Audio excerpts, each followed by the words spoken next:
Kita kembali bersama Mas BW dan saya dalam DBS To The Point. Mas, baru saja bicara soal kejahatan korupsi di laut, kemungkinan korupsi di laut ya. Kenapa Anda melihat seperti itu? Karena selama ini belum ada pembicaraan sampai ke sana, belum ada pikiran sampai ke situ. Salah satu dasarnya adalah kebijakan pembangunan pemerintah itu harus didukung dan ditopang. Jadi jangan sampai kebijakan itu nanti menimbulkan masalah baru. Karena sekarang pemerintahan sekarang luar biasa sekali mulai konsentrasi di laut. Betul. KPK harus melakukan kajian dan mulai memberikan arah apa roadmap kita, national interest kita di laut gitu. Dan kajian sedikit demi sedikit sedang dilakukan. Nah, kita lihat kalau nanti yang dibangun adalah infrastruktur, karena kita tidak ingin memunggungi laut, berarti akan terjadi kapitalisasi uang. Kapitalisasi uang di situ, itu betul. Itu kalau tidak salah, itu untuk tol laut itu mungkin lebih dari hampir 100 triliun, 70 berarti triliun. Berarti epicentrum korupsi akan juga terjadi di situ. Di mana ada proyek, bisa jadi karena ada itu betul. Kami harus membantu pemerintah memastikan supaya tidak terjadi itu. Sehingga seharusnya aparat penegak hukum pun harus mulai memberikan perhatian dengan sebagian resourcesnya itu diletakkan pada itu. Itu baru infrastruktur di sektor itu. Tersedia nggak yang begini, Mas? Nah, sekarang pertanyaan kedua. Sebagai penegak hukum, lembaga penegak hukum kan pertanyaannya. Itu betul. Apakah RPJM kita sudah diarahkan juga untuk kepentingan laut? Apakah infrastruktur hukum kita sudah mulai diarahkan ke sana? Dan resources kita penegak hukum, karena saya bicara penegak hukum, itu juga harus mulai diarahkan. Kalau tidak, infrastruktur fisiknya pembangunannya terjadi, tapi infrastruktur lautnya tidak. Saya mau kasih contoh sederhana. Kita punya 92 pulau terluar di seluruh Indonesia yang berhadapan dengan 10 negara. Akibat climate change, titik laut meninggi, itu sudah tenggelam tuh pulau-pulau itu. Betul. Bagaimana secara hukum kita tetap bisa menguasai Indonesia garis batasnya seperti sekarang ini? Ada nggak? Yang Singapura sudah makin luas, Mas. Yes. Karena dengan kenapa? mengambil pasir kita. Ya. Jadi kan itu logiknya gitu, yang satu dihabisin, ditaruhnya di sini. Itu betul. Jadi dia semakin meluas, dia semakin menyusut. Ini tenggelam malah pulaunya. Ya. Itu contoh. Terus yang lainnya adalah kalau tadi betul ada kejahatan di laut yang sempurna dan itu luput karena seluruh perampasan dan perampokan aset itu menggunakan laut sebagai prasarana. Dan backingnya orang-orang di sini begitu. Sekarang buktikan kepada saya 10 kasus yang ada di laut yang sudah ditangani secara paripurna oleh penegak hukum. Belum ada sampai sekarang. Setidak-tidaknya dalam pemberitaan kita juga belum ada, Mas. Ya, artinya kita melakukan pembiaran di laut. Kita mau tidak memungkingi laut, tapi pertanyaan saya, KPK sendiri bagaimana menyiapkannya? Nah, itu yang sedang kami lakukan adalah kami mulai orientasinya itu tidak lagi di mainland, tapi juga sudah mulai laut.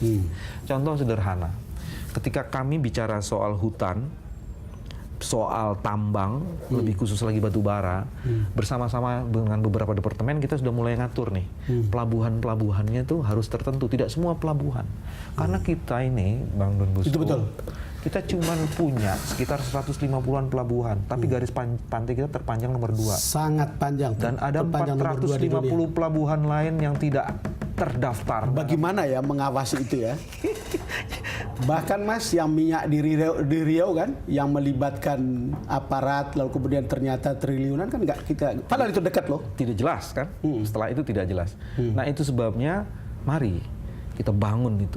Fokus kita bangun, orientasi kita bangun, dan lembaga seperti KPK ini, kita ingin mendedikasikan itu. Tapi jangan dirusui terus-menerus dong. Betul. Ya, jangan dirusui terus-menerus. Tapi saya merasa dan punya feeling mengatakan bahwa itu akan dirusui terus-menerus. Karena banyak orang yang unhappy dengan itu dan banyak orang terganggu dengan itu, Mas. Kalau KPK sendiri melihat seperti ini bagaimana? Kalau sekarang dari sisi kerangka kesiapan kita adalah kita memandang ini tantangan. Tapi Anda sebetulnya ditolong oleh rakyat selama ini. Yes. Nah itu sebabnya kita akan mengembalikan seluruh pengabdian dan dedikasi kita kepada rakyat. Jadi kita akan mendekatkan itu. Pemberantasan korupsi harus bermanfaat dan dirasakan langsung. Makanya nanti sektor. Contoh misalnya, ketika kami sidak KIR, kami sidak buruh, bukan buruh, TKI. Itu sebenarnya kita sedang menerapkan yang disebut dengan soft enforcement. Kan soft enforcement. Kenapa soft? Karena dengan KIR, Pak Ahok kemudian mengambil sikap untuk menutup di Muara Angke itu, persoalan itu paling tidak sekarang kita udah tahu ternyata 90% infrastruktur di KIR yang di Muara Angke itu busuk.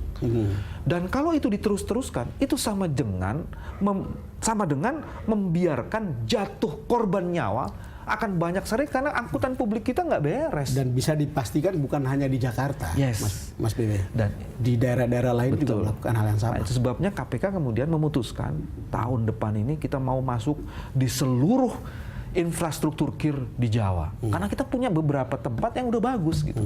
Di kota Surabaya cukup bagus, di Cimahi cukup bagus. Kenapa kita tidak jadikan itu best practices kita? Itu contohnya, bahwa pemberantasan korupsi itu bisa berdampak langsung. Itu betul. Contohnya, kayak TKI. Sekarang ini orang tahu, orang sebetulnya mungkin kurang sadar ya, bahwa yang begini itu bisa berdampak langsung. Orang merasa bahwa udahlah ditangani oleh KPK, ditangani oleh aparat hukum.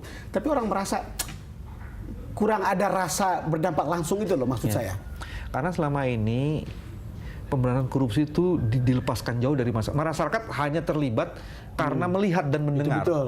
Dia tidak jadi part of the game. Iya, itu betul. Nah, kalau dia terlibat, maka kemudian itu akan jadi lain. Karena dia juga kemudian bisa menjadi bagian penting pemberantasan korupsi. Dia tidak hanya jadi penonton, tapi dia dihadirkan secara nyata menjadi bagian dari proses konsolidasi gerakan anti korupsi. Mas BW, kan kita sudah, Anda atau KPK banyak sekali menyeret orang-orang termasuk kepala daerah yang beberapa waktu belakangan disebut-sebut punya rekening gendut. Yes. Tetapi bukan hanya soal kepala daerah yang sudah diberitakan. Kita kembali ke soal laut. Karena ini kan banyak backing sebetulnya. Yes. Apakah ada tanda-tanda misalnya dari PPATK melaporkan sejumlah rekening gendut yang melibatkan harta kekayaan laut kita yang kemudian orang kaya raya dari situ? Kalau laporan KPK itu kan, laporan PPATK itu ada beberapa pola ya. Ada yang diminta oleh KPK karena memang KPK sedang melakukan penyelidikan dan penyidikan. Ada yang memang diberikan karena ada suspected transactions di situ diberikan. Nah, kemudian yang agak sulit tuh begini. Di dalam surat PPATK itu disebutkan ini hanya untuk kepentingan penyelidik karena ini data intelijen. Jadi saya nggak boleh ngomong apapun karena saya akan menjadi target pidana. Mas BW, kita akan lanjutkan setelah ini. Pemirsa, kita jeda sejenak, kami akan segera kembali.